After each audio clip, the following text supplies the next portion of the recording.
My favorite meal and how it's prepared. There are countless culinary delights in the world, but nothing quite rivals the comforting familiarity of my grandmother's adobo. This quintessential Filipino dish isn't merely a meal to me, it's a tangible link to my heritage, evoking memories of bustling family gatherings and her warm, inviting kitchen. The beauty of adobo lies not only in its savory sweet flavor profile, but also in its adaptability. Every household has their own nuanced version, making each bite uniquely special. For me, hers remains the gold standard, and I've diligently learned to recreate it, striving for that same depth of taste and emotional resonance. The foundation of a truly exceptional adobo begins with carefully selected ingredients. We start with approximately 2 pounds of pork belly, cut into roughly 1-inch cubes. The fat content is crucial for tenderness and richness. To this, we add half a cup of soy sauce, preferably Filipino toyo, a quarter cup of vinegar, traditionally cane vinegar, but white distilled works in a pinch, 6 to 8 cloves of minced garlic, a tablespoon of whole black peppercorns, 2 bay leaves, a teaspoon of sugar to balance the acidity, and about a cup of water. Occasionally, she'd incorporate a splash of fish sauce, patties, for an extra umami kick, but that's considered optional depending on preference. Finally, a generous drizzle of cooking oil is essential for browning the meat initially. The preparation itself isn't overly complex, though patience is key. First, the pork belly is browned in hot oil over medium-high heat until it develops a lovely golden crust. This step imparts significant flavor. Once browned, the minced garlic is added and sautéed briefly until fragrant, being careful not to burn it. Then comes the crucial marination stage. The soy sauce, vinegar, peppercorns, bay leaves, sugar, and water are poured over the pork, ensuring every piece is submerged.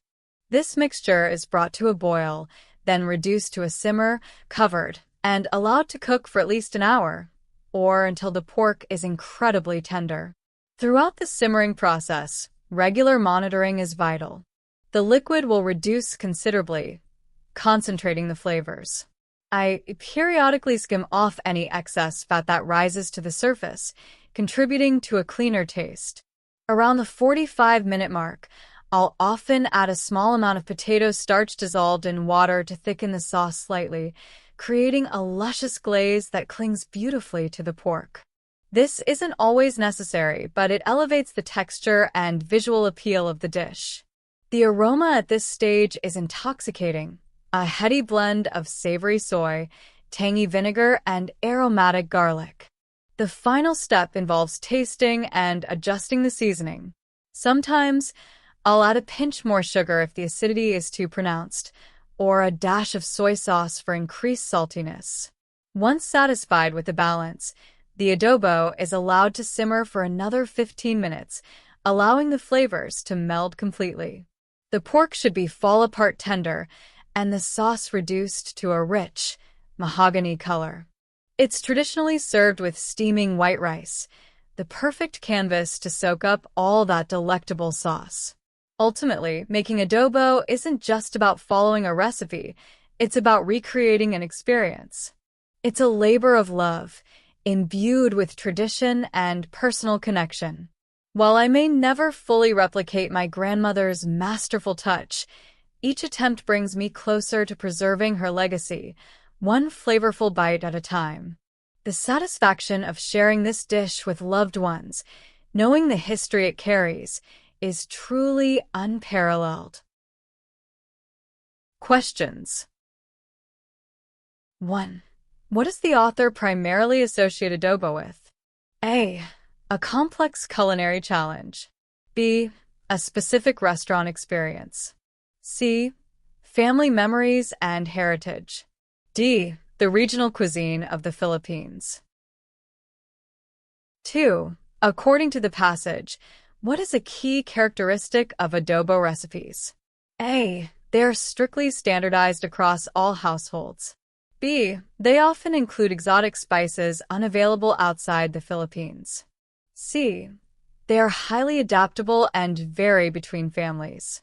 D. They require specialized cooking equipment.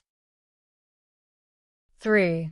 What role does pork belly play in the dish, according to the author? A. It provides a lean protein source. B. Its fat content is essential for tenderness and richness. C. It's primarily used for its visual appeal. D. It acts as a thickening agent for the sauce. 4. The author describes the marination stage as A. A quick process requiring minimal attention. B. The most challenging aspect of making adobo. C. Crucial for flavor development and requires submerging the pork. D. An optional step that can be skipped without affecting the taste. 5. What is patties mentioned in the passage? A. A type of vinegar used in adobo.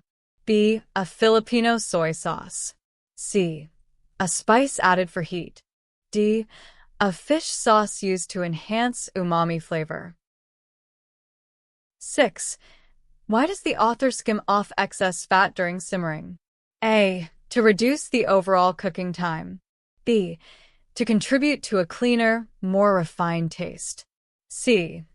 To prevent the sauce from becoming too thick. D. To make the dish visually appealing. 7. What does the author mean by imbued with tradition? A. The recipe is ancient and unchanged for centuries. B. The process of making it carries cultural significance and history. C. It requires specific traditional cooking tools. D. It's a dish only served during religious ceremonies. 8. What is the author's overall tone regarding making adobo? A. Frustrated and critical of their own attempts. B. Analytical and focused on technical precision. C. Nostalgic, appreciative, and reflective. D. Impatient and eager to find a quicker method.